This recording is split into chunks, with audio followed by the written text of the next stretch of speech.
Bonjour à toutes et à tous, bienvenue sur Grand Littoral TV, merci de votre fidélité. Dans cette édition, on fera un point pour commencer sur un grand rassemblement qui s'est tenu hier à Calais, un rassemblement pour rendre hommage aux 39 corps cachés dans un camion qui ont été découverts en Grande-Bretagne.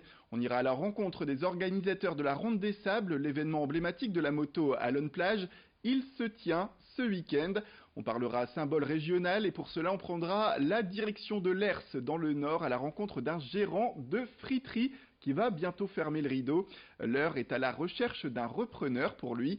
Et puis en cette veille de week-end, on vous donnera notre sélection d'idées sorties. On revient d'abord, comme on le disait, sur ce rassemblement hier soir au parc Richelieu à Calais. Ce sont plusieurs dizaines d'habitants qui ont tenu à rendre hommage aux 39 personnes retrouvées mortes dans un camion en Grande-Bretagne dans la nuit de mardi à mercredi.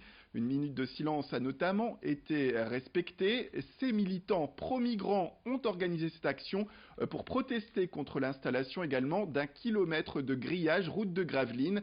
Ce dispositif sera mis en bordure d'un bois pour empêcher les réfugiés de s'y installer. Pour les personnes présentes au rassemblement calaisien, ce qui est arrivé de l'autre côté de la Manche est identique à tout ce qui peut se passer en France sur le littoral. La mairie a quant à elle rappelé la présence du centre d'accueil et d'orientation pour aider au quotidien la population migrante. Explication en tout cas sur les revendications des manifestants hier soir, c'est tout de suite au micro de Corentin Escaillé. Les familles et les touristes sont attendus en masse à Calais et les troubles générés par la présence des migrants risquent de fragiliser la bonne organisation de ces événements d'une part, mais surtout de porter atteinte à la sécurité de ces familles et des touristes d'autre part. Sachant qu'on a des personnes qui meurent dû à ces frontières et à cette situation. De quel côté est la violence quand on a des personnes qui décèdent dues aux frontières et qu'on stigmatise les personnes en pointant des possibles troubles à l'ordre public et à la violence? Avis aux passionnés de motocross ou tout simplement à ceux qui veulent vivre un moment de sport en plein air. Samedi et dimanche, mettez le cap sur Lone Plage à côté de Dunkerque pour la 23e édition de la Ronde des Sables. Il s'agit, on le rappelle, de la deuxième manche du championnat de France de course sur sable. Après Berck, c'était le week-end dernier. 800 concurrents vont s'affronter pour le plus grand plaisir des yeux sur le circuit Bernard Gouvard. À Lone Plage, les organisateurs sont à pied d'œuvre depuis 6 mois de préparation avec 150 bénévoles mobilisés. Côté tête d'affiche, notez la présence de Milko Potisek, de Nathan Watson et Stéphane Wattel, sans oublier le fameux Adrien Van Beveren, le pilote audomarois qui a finalement été autorisé à prendre le départ. Place aux explications également concernant cette grande manifestation de la moto qui se tient à Lone Plage avec Milko Potisek. C'est la course organisée par mon club, donc forcément c'est hyper important de bien faire devant sa présidente. Et également Lone Plage, j'habite à 30 minutes de ce terrain, c'est mon terrain d'entraînement et également la plupart de tous les pilotes, donc course très importante. On part tous avec quelques doutes sur notre préparation, est-ce qu'on a tout bien fait, la moto également, est-ce qu'elle va tenir 2h30, donc il y a beaucoup de paramètres à prendre en compte.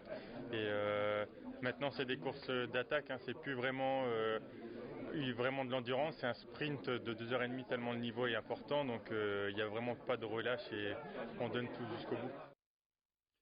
Il y a des symboles de la région qui peuvent s'en aller. La preuve avec le portrait du jour à l'Hers, une friterie emblématique de la ville va fermer et elle est à la recherche d'un repreneur. Le propriétaire Philippe Lonck va prendre sa retraite. Il a bien raison, après avoir ouvert son institution en 1982. Place au reportage signé Vincent Vieillard. C'est une des dernières fois que Philippe va ouvrir sa friterie. Fin décembre, il a décidé de prendre sa retraite après 38 ans à la tête de la friterie lersoise. C'est toute ma vie, quoi. J'ai quand même passé 37 ans, presque 40 ans ici, donc... Une décision prise en début d'année, mais avant de partir, Philippe s'est mis en quête d'un repreneur depuis le mois de mars afin de pouvoir passer la main. De toute façon, je resterai avec pour remettre en route, pour faire la présentation à la clientèle, pour mettre au niveau des fournisseurs, pour tout mettre en route. Ça, je laisse pas, c'est pas un chèque à la fin et je m'en vais, non. Mais pas question de revendre sa friterie à n'importe qui, Philippe y met un point d'honneur. Son successeur devra avoir comme lui le sens du travail et l'amour du fait maison. Son pain, il va le chercher tous les matins et fait son filet américain maison avant de couper les oignons et les tomates et de faire précuire ses frites. Si deux repreneurs potentiels se sont montrés intéressés, Philippe n'a pas souhaité leur donner suite. Elle n'est pas aboutie parce que j'ai personne de sérieux qui veut s'investir. J'habite Lers et dans 6 mois, si je repasse ici sur la place, de toute façon j'y passe constamment. Je veux voir mon affaire qui soit encore comme elle l'est actuellement. Si personne ne venait à faire l'offre qu'attend Philippe, alors la friterie lersoise devrait définitivement fermer ses portes à la fin du mois de décembre. Et puis le week-end arrive, place aux loisirs. Comme chaque vendredi, on fait un point tout de suite sur les idées sorties avec Estelle Dargent de la radio Métropolis. La fête de la sorcière revient ce week-end au musée plein air, c'est les 10 ans de cet événement. Vous allez retrouver encore cette année au musée plein air de Villeneuve-d'Ascq plein d'animations autour de la sorcière bien sûr. Il y aura des ateliers pour toute la famille, des spectacles, des déambulations, du mapping aussi, puis un camp médiéval. Ce sera gratuit en plus pour les enfants s'ils viennent déguisés. À Douai, c'est parti pour 2 semaines autour de la caravane, du camping-car, du mobil-home. C'est le salon des véhicules de loisirs à Gaillan Expo, l'occasion de découvrir différentes marques, différents modèles, de l'occasion aussi, puis les dernières nouveautés, c'est à partir de ce samedi et ça va durer jusqu'au 4 novembre.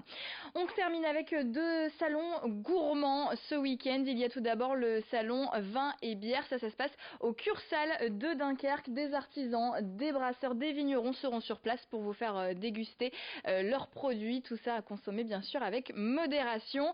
Un autre salon avec un petit peu moins de modération, celui-là c'est celui du chocolat à Tourcoing. Ça se passe à la mairie pour rencontrer des artisans chocolatiers. Il y aura aussi des ateliers culinaires et en plus c'est pour la bonne cause puisque c'est organisé par le Lions Club. Alors autant se faire plaisir. Excellent week-end à tous. Voilà, c'est la fin de cette édition. Merci à toutes et à tous de nous avoir suivis. Restez avec nous, l'information continue avec tout de suite après le jingle vos prévisions météorologiques.